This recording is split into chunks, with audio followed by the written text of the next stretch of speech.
사도행전 15장에는 초대교회에 교회의 내적인 그런 문제가 불어닥쳐서 사실은 어려움을 겪는 그 모습이 오늘 성경에 기록이 되어 있습니다. 그 내용이 어떤 내용인가 하면 율법주의라 하는 것이 들어와서 사실 어려움을 겪게 된 일입니다. 어느 시대에나 교회 안에는 늘 괴롭히는 것들이 있었습니다. 그것은 때로는 박해하는 일로, 때로는 이단들이 설치는 일로, 또 때로는 분열하는 것들로 생겨났습니다. 이런 것들이 교회의 역사 속에 늘 계속되는 시험거리들입니다. 그 당시에 사회나 정치 형태가 기독교를 핍박하고 박해하는 그런 분위기일 수도 있고, 박해가 없으면 이단이 기승을 부리기도 합니다. 그리고 이도저도 아니면 교회 안에서 분열이 일어나기도 합니다. 왜냐하면 서로 높은 자리에 앉고 싶은 그러한 마음에 분열이 꼭 일어나곤 해왔습니다. 바로 이와 같은 것들이 아주 재미있는 모습으로 우리 앞에 등장하는 것은 핍박과 박해가 있는 그 동안에는 이단도 분열도 없었다고 하는 겁니다. 역사가 그것을 증명하는데요. 이단이나 분열은 평화기에만 있습니다. 오늘날도 우리가 살고 있는 이 땅이 아주 평화기입니다. 우리가 예수 믿는데 어려움이 하나도 없습니다. 그러다 보니까 뭐가 들끓는가 하면 이단이 들끓고 있고 교회 안에 분열이 생겨나고 있습니다. 그런데 이러한 상황 속에서 우리가 주목할 것은 예수 믿는 사람들 내부에서 교회 안에서 분열이 일어나는 그 가운데 꼭 자리 싸움만 있는 게 아닙니다. 그럼 뭐가 있는가? 그것은 우리가 지킬 것이 있는데 지키지 않는다고 하는 것이 항상 문제가 되곤 합니다. 그 가운데 가장 문제가 됐던 것이 오늘 본문에는 너희가 모세의 법대로 할례를 받지 아니하면 능히 구원을 받지 못하리라 하고 외치는 사람들의 목소리가 있다고 하는 것입니다. 틀림없이 기독교 신앙의 핵심은 뭔가 하면 예수를 믿으면 구원을 받는다 하는 것인데, 예수를 믿으면 구원을 받는다 그거 가지고 되는 게 아니야. 뭔가 하면 율법주의라고 하는 것이 요구하는 것을 보면 아주 그럴듯해 보입니다. 무슨 얘기인가 하면 이런 거예요. 할례가 뭐냐? 여러분 생각에 할례가 뭔 것 같습니까? 당시에는 유대인들 위주로 신앙이 꾸려져 왔던 때이니까 할례에 대해서 그들은 너무나 잘 알고 있습니다. 할례가 뭔가 하면 하나님 백성의 표였습니다. 유대인치고 할례를 받지 않는 남성은 아무도 없었습니다. 그 당시에. 그러니까 거봐라, 하나님의 백성의 표도 안 받고 어떻게 구원을 받을 수 있더냐, 그런 식으로 이야기를 하기 시작한 겁니다. 우리식으로 이야기하자면 이런 거예요. 너 예수 믿니? 나 예수 믿지. 너 예수 믿는 표가 뭐야? 그러면 우리가 흔히 하는 얘기가 그러잖아요. 나 밥 먹을 때도 기도해. 내가 그게 가지고 있는 예수 믿는 표야. 그랬더니 이 사람들이 저쪽을 보니까 틀림없이 교회 나가는 친구인데 밥 먹을 때 기도를 안 해요. 그래서 하는 얘기가 뭐겠어요? 야, 밥 먹을 때 기도도 안 하는데 구원 받겠냐? 구원 못 받아. 그 이야기가 우리식의 율법주의입니다. 그러니까 그 딱 하나만 그렇게 있는 게 아니고 여러 가지 것들이 있을 것인데, 율법주의라고 하는 것은 뭔가 첨가해야 된다, 뭔가 더 필요하다, 그런 이야기예요.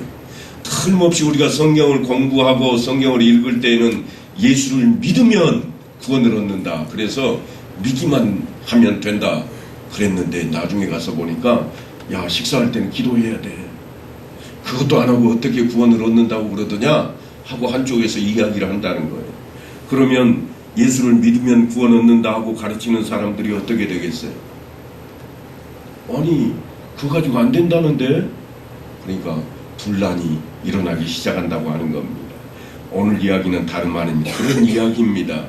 교회에 나가서 예배드리고 기도하고 찬송하는 이런 것들이 구원해 주신 하나님께 감사드리는 표로 나오는 것이 아니라 마치 그것을 해야만 구원하는 것처럼 생각해버린다고 하는 것이 우리의 문제입니다. 그러면 초대교회 시대는 어땠을까요? 그 당시로 우리가 좀 돌아가 봐야 됩니다.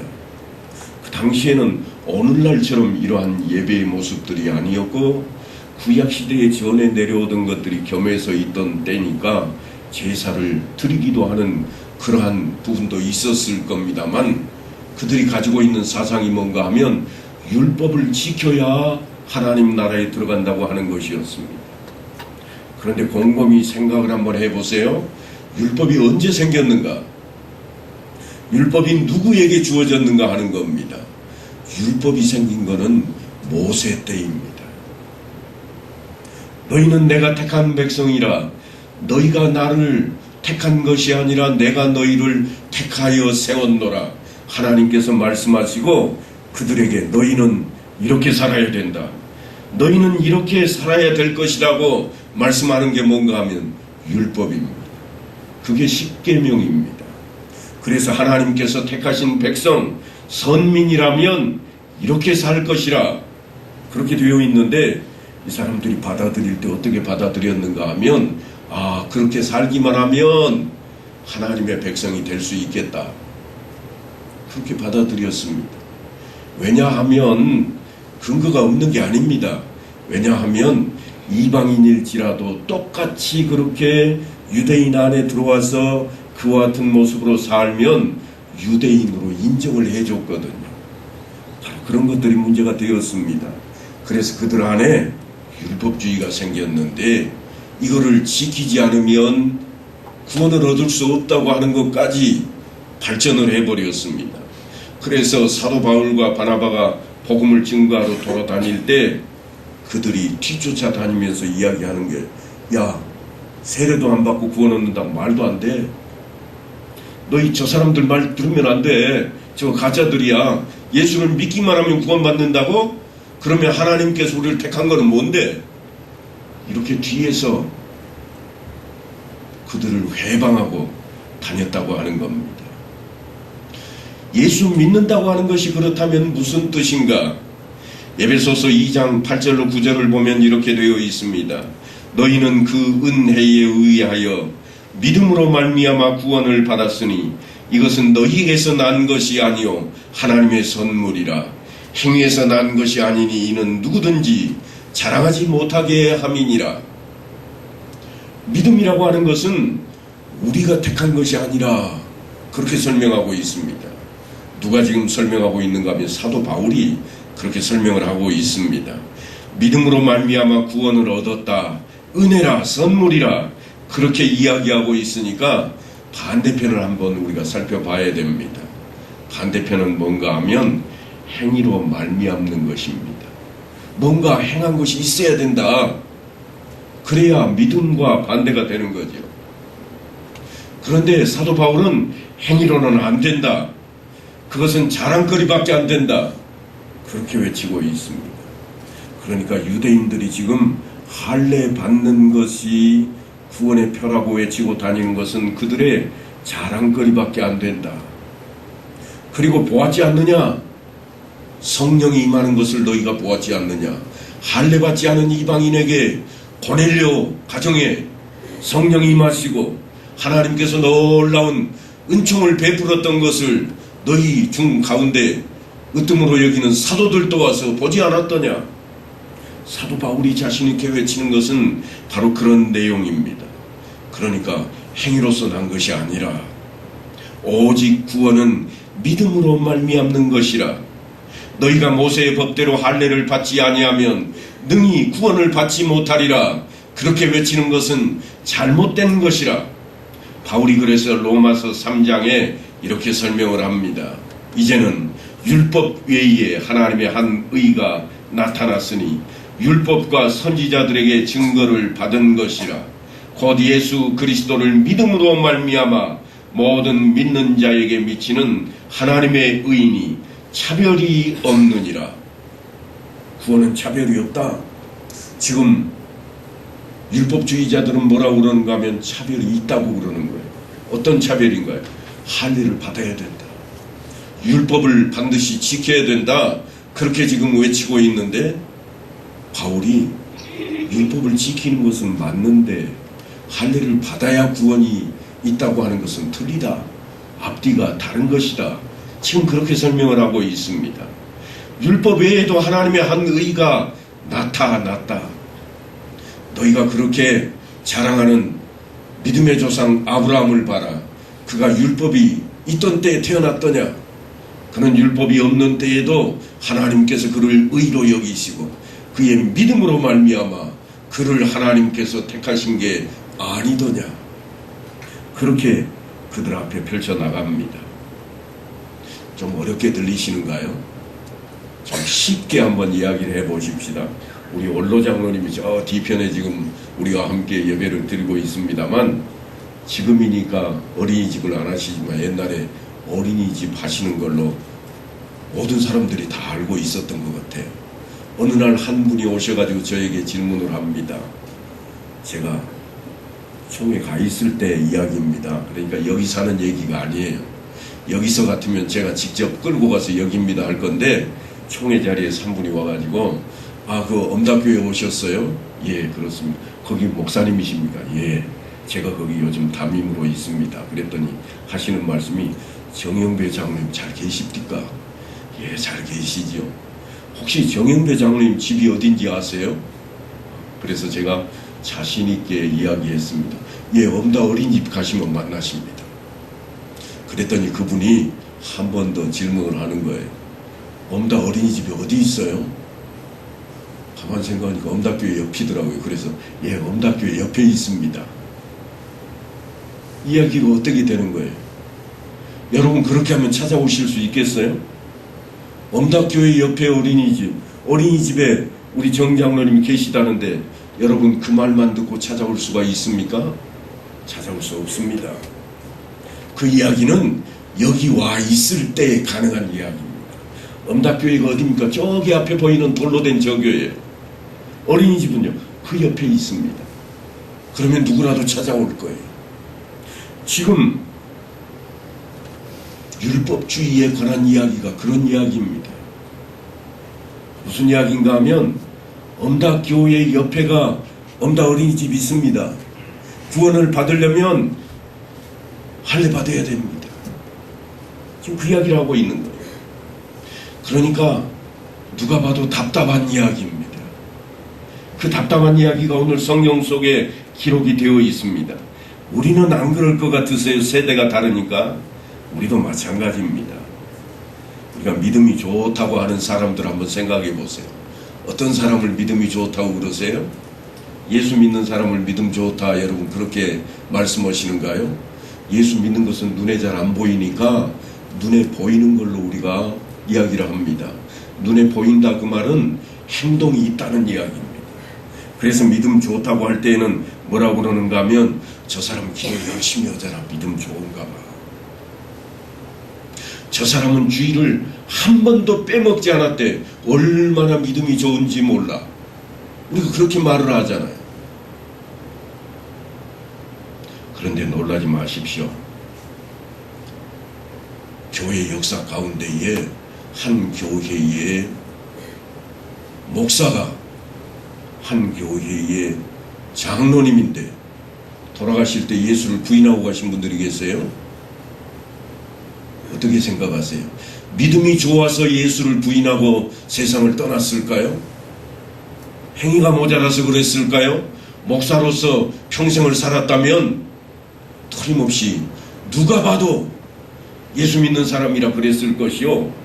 장로님으로 세상을 떠날 정도가 되었으면 누가 봐도 야, 저 사람은 어느 교회 장로님이야. 믿음이 특별한 분이야. 그랬을 거라는 이야기죠. 그런데 그들이 죽는 순간에 하나님께서 택한 자가 아니면, 성령께서 함께 하시지 않으면 그들이 어떤 행동을 했든 어떤 행위를 가지고 있었든지 구원의 길로 들어서지 못한다고 하는 겁니다. 이게 우리 안에 지금 있습니다. 그게 율법주의로 우리 안에 들어와 있습니다. 어떻게 믿음이 좋아져 가지고 저 사람이 변화되었는가? 그 이야기에 빠져 있다는 이야기입니다. 아브라함이 이삭을 바쳤는데 어떻게 해서 이삭을 바쳤을까? 믿음이 좋아서 그랬겠지. 그렇게 대답합니다. 아브라함이 어떻게 믿음이 좋았더라? 그 이야기를 잊어버렸습니다. 아니, 뒤로 밀쳐버렸습니다.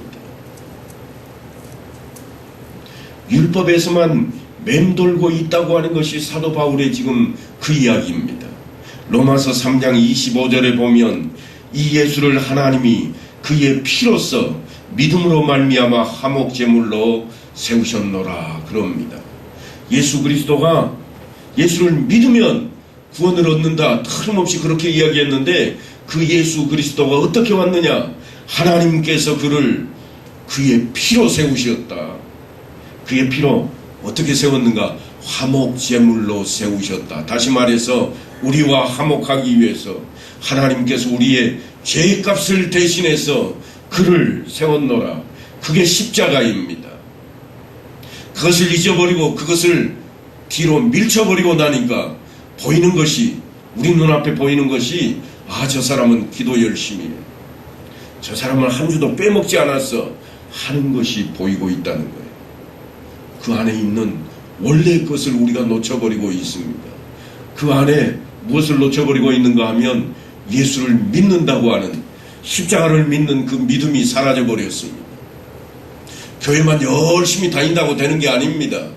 어떤 사람은요, 혹자는 가정의 평화를 위해서 교회에 열심히 나오기도 합니다.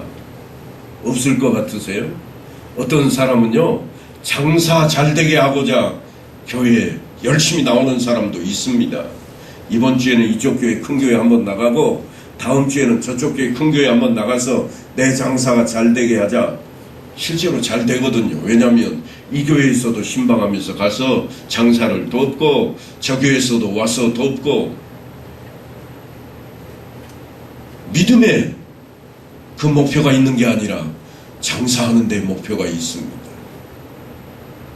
지금 사도 바울이 그런 이야기를 하고 있습니다. 예전에 이스라엘 백성들이 가지고 있던 구원의 방법이라고 하는 것은 뭐였는가 하면 율법을 지키는 것이라 그렇게 생각해 왔습니다. 하나님께서 율법을 주실 때 그렇게 주신 게 아니에요. 너희는 내가 택한 내 백성이라, 그러니 이렇게 살아야 된다 하고 율법을 주셨는데, 이들은 받아들일 때 율법을 지켜야 하나님 백성이 된다고 받아들여 버렸습니다.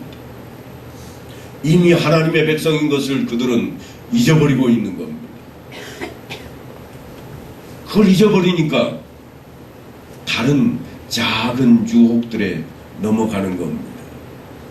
우리도 마찬가지예요. 예수를 나는 믿는다, 성령이 나와 함께 하신다, 그래 놓고 하는 말이 감기만 걸려도 감기 귀신 들어왔는가 봐.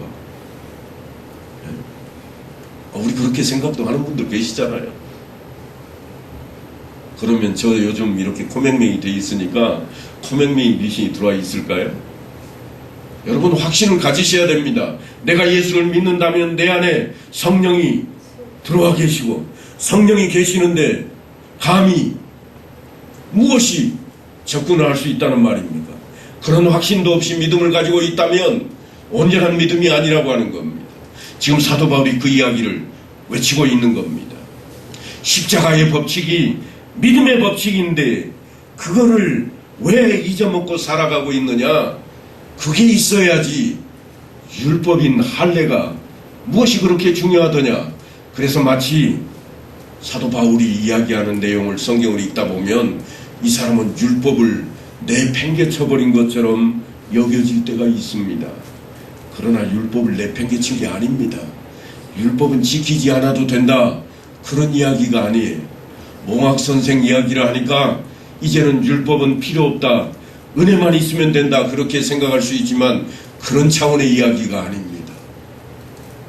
율법을 지키는데 하나님께서 나를 택하셨고 나를 구원하셨으니 하나님께서 이렇게 살라고 하는 율법대로 내가 살아가야 되겠다, 그런 차원이 이것이 되어야 된다고 하는 것입니다.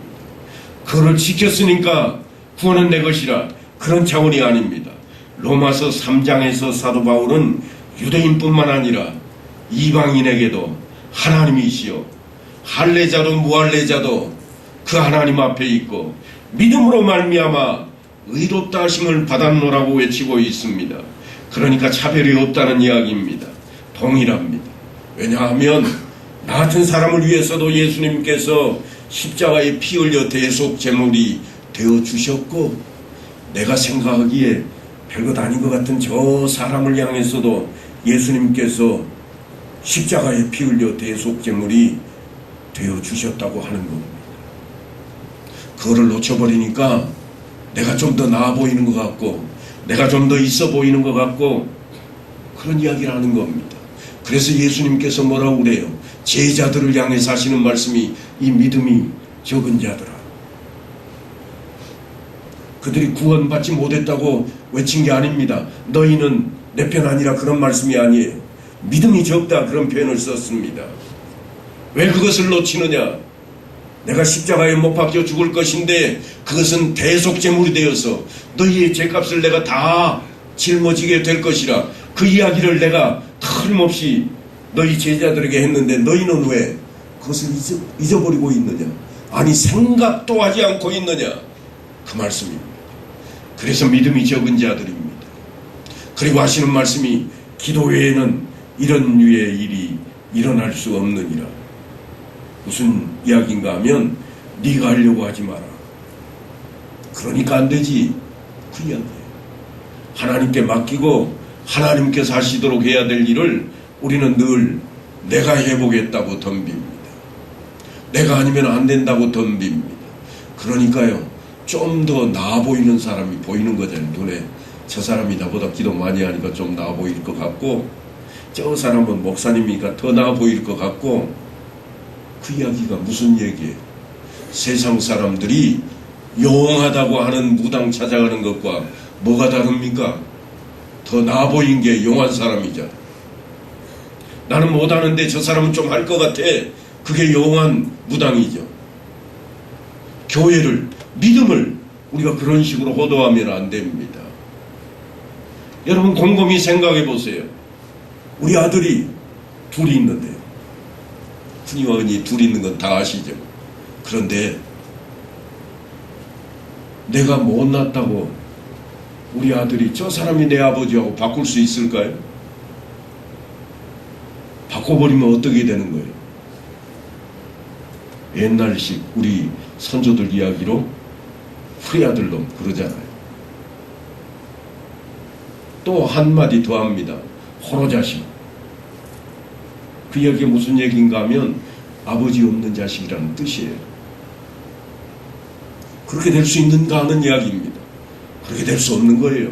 바꿀 수 없는 거죠. 지금 그 이야기입니다. 성경의 이야기는 늘상 그 얘기예요. 하나님을 우리가 바꿀 수 있는가? 아니라 바꿀 수 없다. 우리가 바꿀 수 없다는 것은 하나님이 나를 택하시지 내가 하나님을 택하는 게 아니라고 하는 이야기로 직결됩니다. 그래서 로마서 1장에 보면 복음에는 하나님의 의가 나타나서 믿음으로 믿음에 이르게 하나니 기록된 바 오직 의인은 믿음으로 말미암아 살리라 그럽니다. 예수 안에서 우리를 그의 자녀 삼으시는 그 구원에 이르는 게 뭔가 하면 믿음입니다. 어떤 믿음인가? 아, 저 사람 믿을만해. 그래서 내가 다른 사람을 믿을만하다고 하는 신뢰하는 그 믿음인가? 아니요. 그 믿음이 아니에요. 착각하시면 안 됩니다. 지금 단어를 믿음이라고 써서 그런 믿음이 아니라 이 믿음은 이코르 예수, 오직 예수입니다. 그걸 믿음이라 표현해 놓았을 뿐이에요. 예수가 아니고서는 안 된다는 이야기입니다. 그러니까 구원은 예수가 아니면 있을 수 없는 이야기입니다. 그래서 나를 통하지 않고는 갈 수 없노라고 예수님께서 말씀을 하는 거예요. 내가 그 길이라고, 내가 그 생명이라고 말씀하시는 게 바로 그런 이유입니다. 하나님을 의지하고 하나님의 법에 따라 살아야 하는 그 믿음 생활이 왜 우리에게 요구되는가 하면 바로 그런 이야기입니다. 믿음이 있어야 믿음에 들어설 수 있기 때문입니다. 무슨 말씀인가 하면 예수 안에 우리가 들어서려면 예수를 믿는 믿음이 우리에게 있어야 된다는 거예요. 똑같은 믿음 같지만 하나는 예수를 가리키고 하나는 우리가 신뢰하는 것을 가리키고 있습니다. 너무나 중요한 이야기입니다. 하나님께서 우리에게 믿음을 허락하셨다. 그것은 무언가 하면 은혜입니다. 나를 택하시고 내 안에 감동, 감화를 주시고 성령이 임하셔서 변화시키시는 그 믿음은 그래서 선물입니다. 은혜입니다. 거기에 머물러 있을 것인가? 이게 우리의 믿음 생활로 나타나야 된다고 하는 겁니다. 그런데 예수 믿는 그 믿음은요, 우리가 죄 없다함을 받아야 하나님 앞에 갈 수 있는데 예수 그리스도의 피가 아니고는 있을 수 없는 일입니다. 화목제물이 달리 있을 수가 없기 때문입니다. 그래서 예수뿐이라고 이야기하고 누구나 그를 믿기만 하면 하나님 나라의 백성이 된다고 그렇게 이야기하고 있습니다. 늘 우리가 실패하는 게 뭔가 하면 자랑거리가 있느냐 하는 것 때문입니다. 그래도 내가 장로니까 자랑할 만해. 그걸 자랑거리로 여겨버리면 문제가 됩니다. 너 20년 지났는데도 아직도 권사도 못 됐냐? 나는 권사인데 나 5년밖에 안 됐어. 이걸 자랑거리로 여겨버리면 안 됩니다. 저 사람보다는 내가 낫다. 그 생각이 문제가 됩니다. 그게 왜 문제가 되는가 하면 저렇게 믿어가지고는 천국에 못 가지. 그런 생각을 갖게 만들기 때문입니다. 저렇게 믿어가지고는 그 표현은 옳은 표현이 아닙니다. 그렇게 믿어도 예수를 믿으면 천국에 가는 겁니다. 판단의 기준이 내게 있으면 안 됩니다. 하나님께 있는 겁니다. 여러분 한번 생각해 보십시오. 우리가 자녀들 요즘은 하나밖에 안 나와서 잘 모를 수 있겠습니다. 옛날에는 적어도 7, 8, 아니 10명이 넘게 나왔잖아요. 그때 낳다 보면 어떤 아이는 똑똑하기도 하고요. 어떤 아이는 싹싹하기도 하고 다 다르잖아요. 다 다릅니다. 그런데 똑똑한 애는 제대로 태어났고 똑똑하지 않은 애는 제대로 태어나지 않은 건가? 아니요. 똑같이 10달 다 채우고 다 태어났어요. 다른 게 없어요. 다 내 아들이고 다 내 자녀입니다. 그런데 우리가 자꾸 엉뚱한 생각을 하고 있습니다. 그렇지 않은 것처럼 생각을 하는 거예요. 구원의 문제를 나를 근거로 해서 생각해버리니까 예수님의 십자가, 예수님의 은혜가 필요가 없어져 버리고 만다고 하는 겁니다. 잠깐 예를 들었습니다만 예수 믿는 표가 뭐냐? 나 식사기도 하는 거야. 그러다 보니까 식사기도만 하면 예수 믿는 사람으로 탈바꿈 되는 거예요. 실제로 예수 믿는 사람은 어떤 사람이에요? 예수를 믿는 사람이잖아요. 예수 안에 있는 사람이잖아요. 그런 게 문제가 된다고 하는 겁니다. 그래서 우리 안에 늘 이 문제를 온전히 바로잡지 않으면 진짜 큰 문제가 되고 맙니다. 많은 사람들이 예수를 전하면 이렇게 이야기합니다.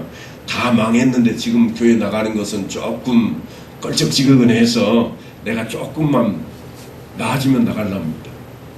좀 나아지면 나오겠대. 사업이 망했는데 내가 어떻게 지금 이렇게 나갈 수 있겠습니까? 조금만 기다리십시오. 내가 조금만 나아지면 나갈랍니다. 이게 일반 사람들의 생각입니다. 회복되고 나면 하겠다는 거예요. 하지만 여러분, 그것은 틀린 이야기가 아닙니다. 그것은 그 사람으로 보면 틀림없이 맞는 이야기일 겁니다. 왜냐하면 자기 자존심이 있으니까. 그런데 믿음은 자존심으로 하는 게 아닙니다. 이해를 가지고 하는 것이 믿음이 아닙니다. 그래서 맞은 것 같지만 그것은 틀린 이야기입니다. 우리는 늘 주님께서 우리에게 하셨던 말씀을 기억해야 됩니다. 그 말씀이 뭔가 하면 인자가 온 것은 섬김을 받으려 함이 아니라 도리어 섬기려 하고 자기 목숨을 많은 사람의 대속물로 주려 함이라. 이 말씀을 하시는 이유가 뭐였을까요? 나는 대접받으러 온 것이 아니다. 나는 섬김 받으러 온 것이 아니라 내가 온 것은 의인을 위한 것도 아니요 죄인들을 위해서 내가 온 것이라. 내가 죄인과 병자를 구하려고 온 것이 아니더냐. 그래서 예수님께서 만나러 다니는 사람들이 누구였는가 하면 의인이라 치부하던 사람들이 아닙니다. 병자들을 찾아다니셨고 가난한 자들, 어려운 자들을 찾아다니신 겁니다. 의인이 천국에 가야 된다고 생각했다면 주님께서 틀림없이 당대의 믿음의 선봉장이라고 외쳤던 제사장들을 찾아갔을 겁니다. 서기관들을 찾아갔을 겁니다. 그러나 그들이 찾아오기 전까지는 예수님이 그들을 만난 적도 없습니다. 그들이 따지려고 뭔가 모함하려고 예수님을 찾아왔지, 예수님께서 정작 찾아다닌 사람들은 병자들이었고 죄인이라고 이야기하는 그런 사람들이었습니다. 왠가 하면 주님께서 대속제물이 되어서 그들의 죄를 사해 주시고 그들을 하나님의 백성으로 삼고자 하는 것입니다. 그러니까 우리에게 성경이 요구하는 게 뭔가 하면 아무도 정죄할 수 없노라 하는 것입니다. 저 죄인도 그를 위해서 예수님이 십자가에 못 박혀 죽으셨고, 나 같은 사람도 예수님께서 십자가에 못 박혀 죽으심으로 구원해 주셨다고 하는 동일한 조건이 우리 앞에 있습니다.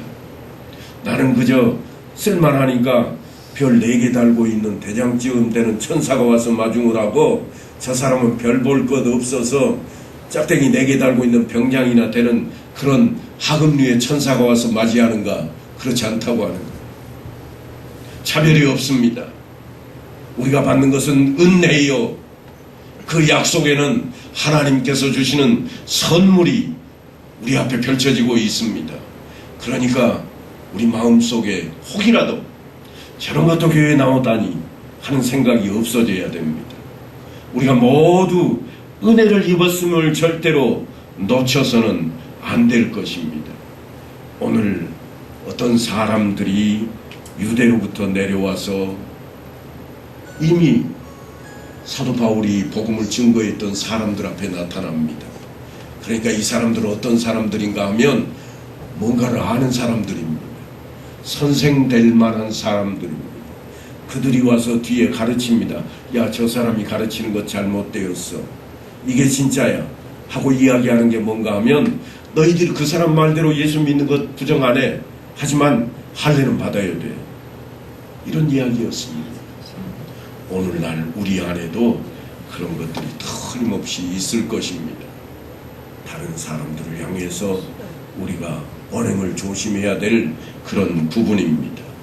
우리 안에 있는 율법주의와 같은 그러한 것들이 내려져야 할 부분입니다.